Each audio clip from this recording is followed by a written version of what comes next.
Good morning friends, welcome to our channel AS education academy. आज हम इस video में टीएस एससीईआरटी की जानिब से जो वर्कशीट बनाए गए हैं उसके worksheet number 2 class 9 mathematics Urdu medium worksheet number 2 को पढ़ेंगे।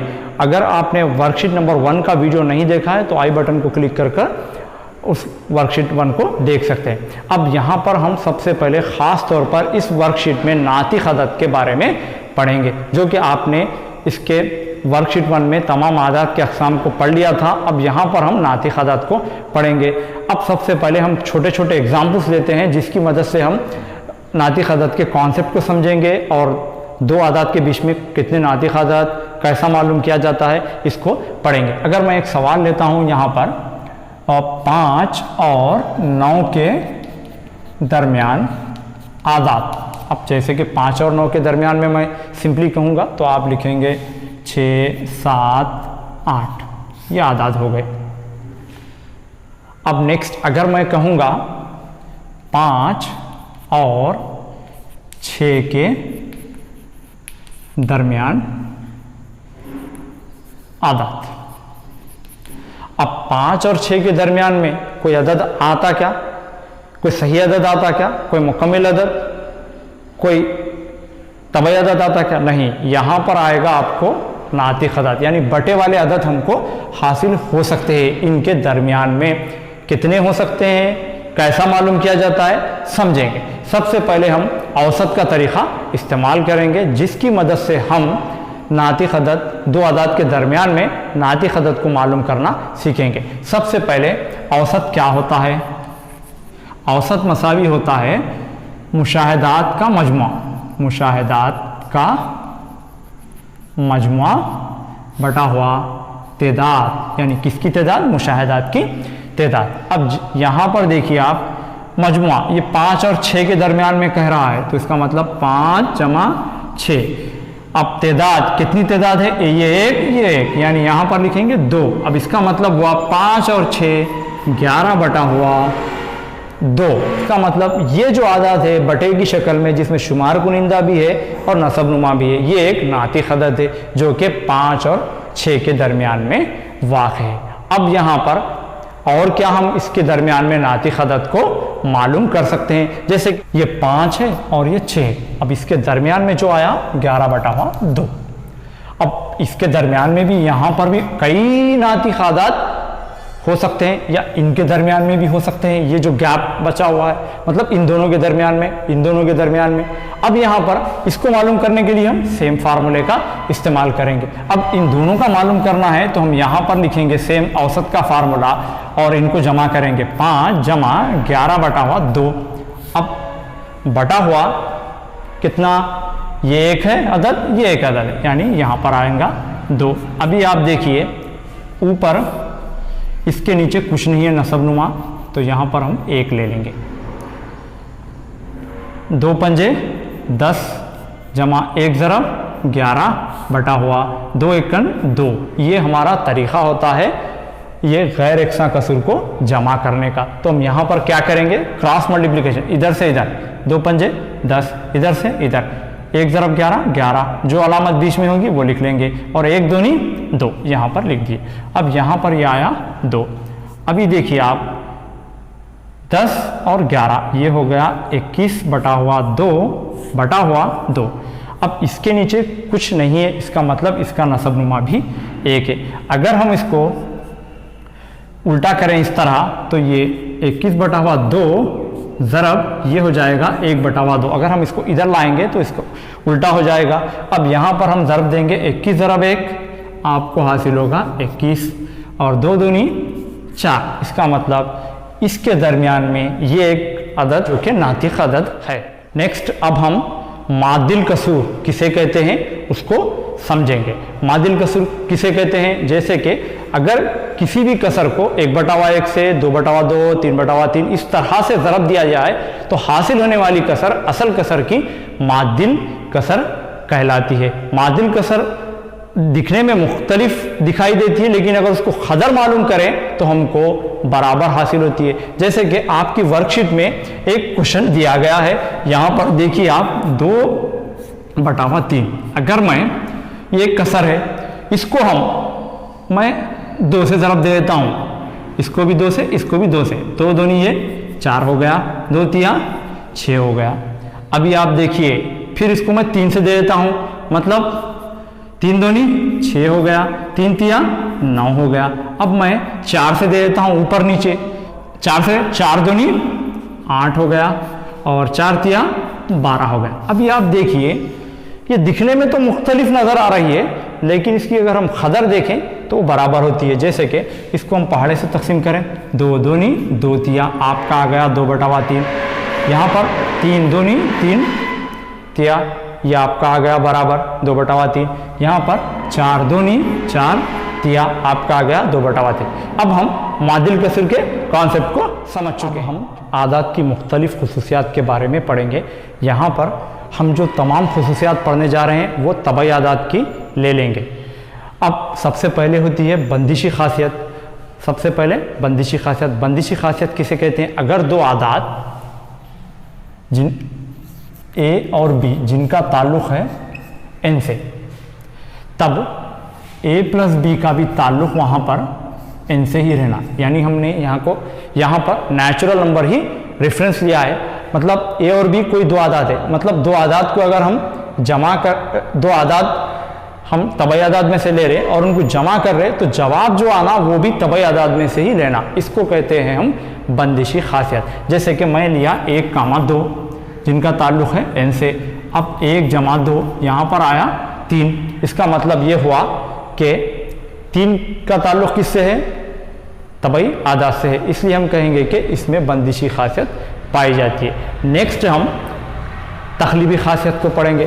तकलीबी खासियत जैसे कि यहाँ पर ए और बी का ताल्लुक़ एन से है, तब यहाँ पर क्या होगा? ए प्लस बी मसावी होता है बी प्लस ए के, और इनका ताल्लुक़ भी एन से होना चाहिए।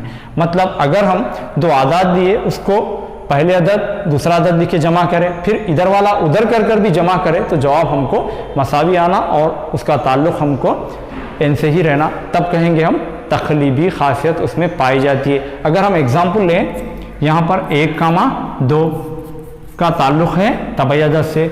1 जमा 2 लिखा मैं, और ये 2 जमा 1 लिखा। 1 जमा 2 3, 2 जमा 1 3, यानी उल्टा पलटा करने के बाद भी अगर हम जमा करें तो हमको जवाब वही हासिल हो रहा है। इसलिए हम इसमें कहेंगे कि ये तकलीबी खासियत इसमें भी पाई जाती है। नेक्स्ट तलाज़मी खासियत को पढ़ेंगे। तलाज़मी खासियत यानी अगर यहाँ पर एक अदद को बढ़ा देंगे, ए बी सी, इन तीनों का ताल्लुक़ है एन से, मतलब 3 आदात एन से ताल्लुक़ है, तो इसका यहाँ पर ए प्लस बी प्लस सी, या यहाँ पर मसावी होता है ए बी प्लस सी।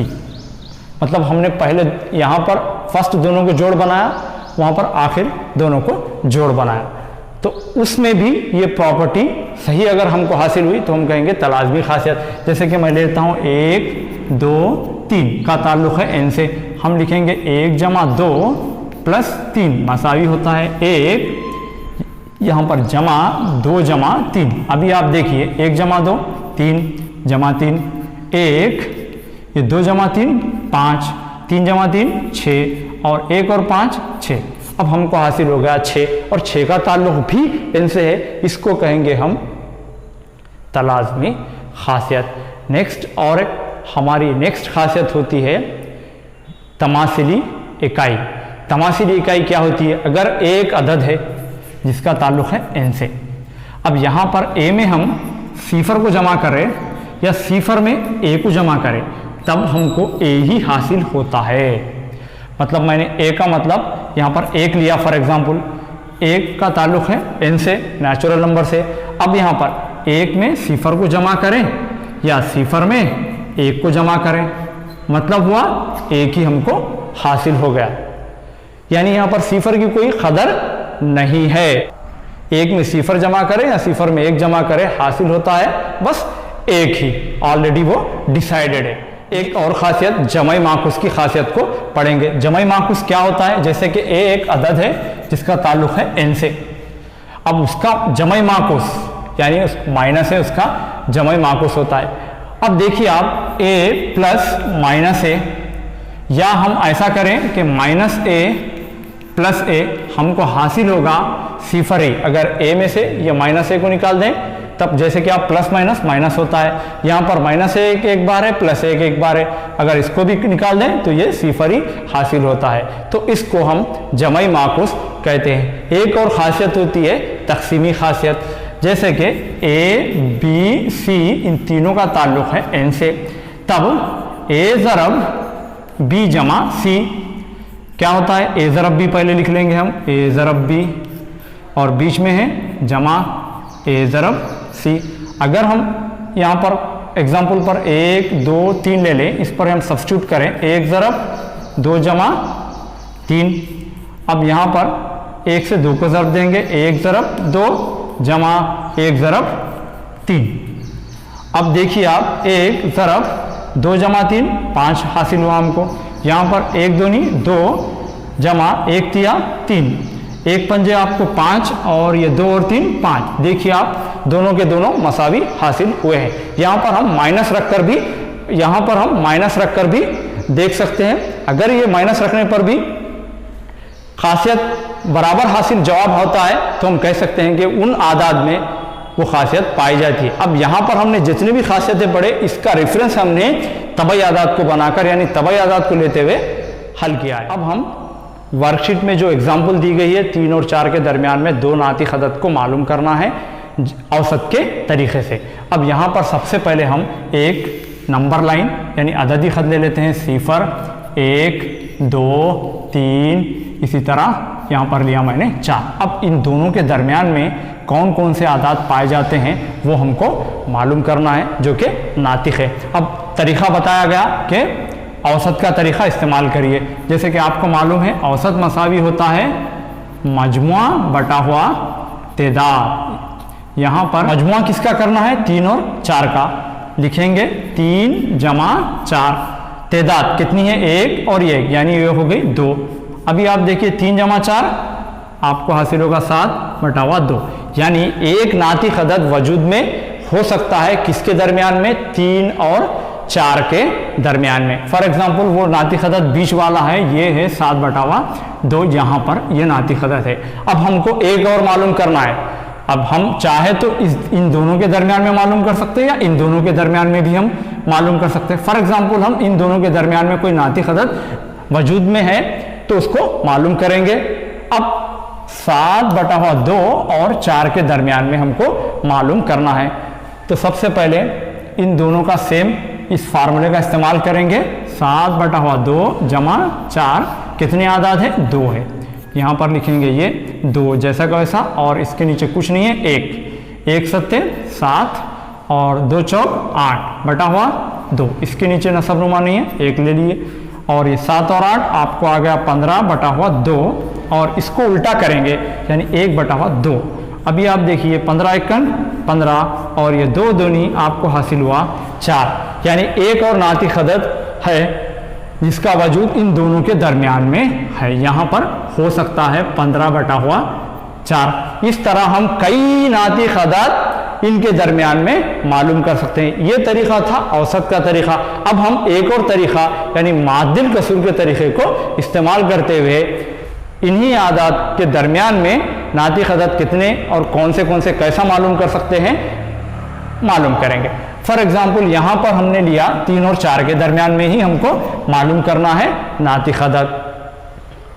अब इन दोनों के दरमियान में कौन से नातिक अदद वजूद में हो सकते हैं। अभी आप क्या करेंगे, ये 3 को लिखेंगे ज़र्ब, ये जो पहले वाला अदद है इसको से ज़र्ब भी देंगे और तकसीम भी करेंगे, यानी 3 बटा हुआ 3 से जैसे कि मादिल कसूर में किया जाता है। यहाँ पर कुछ नहीं है, 1 होगा, इसका मतलब हुआ 3 तिया 9 और 1 तिया 3। अभी आप देखिए यहाँ पर 4 मैंने लिखा ज़रब, इससे ही ज़रब करेंगे। अभी यहाँ पर मैं लिखा 3 बटा हुआ 3 बटा हुआ, यहाँ पर कुछ नहीं है, 1 लेंगे, 4 तिया 12 1 तिया 3। अभी आप देखिए यहाँ पर हमको 2 चीज़ें हासिल हुई। एक हासिल हुआ पहले वाले का यानी 9 बटा हुआ 3, और एक हासिल हुआ ये 4 वाले का 12 बटा हुआ 3। ये दोनों के दोनों मादिल कसूर में है। अब इनके दरमियान में हम और भी ले सकते हैं, जैसे कि कौन से ले सकते हैं, 10/3, 11/3। ये दो आदाद हम यहाँ पर आसानी से मादिल कसूर की मदद से मालूम कर सकते हैं। अब तक हमने जान लिया किसी भी दो आदाद के दरमियान में हम लामुतनाही लामहदूद नातिक अदद को मालूम कर सकते हैं। हमने 2-2, 3-3 मालूम किए, हम लामहदूद इसके मालूम कर सकते हैं। अब आपके पास पूरा वीडियो पसंद आया होगा। अब यहाँ पर वर्कशीट में बहुत से सवाल दिए गए हैं, उसको आप एक एक कर हल कर सकते हैं।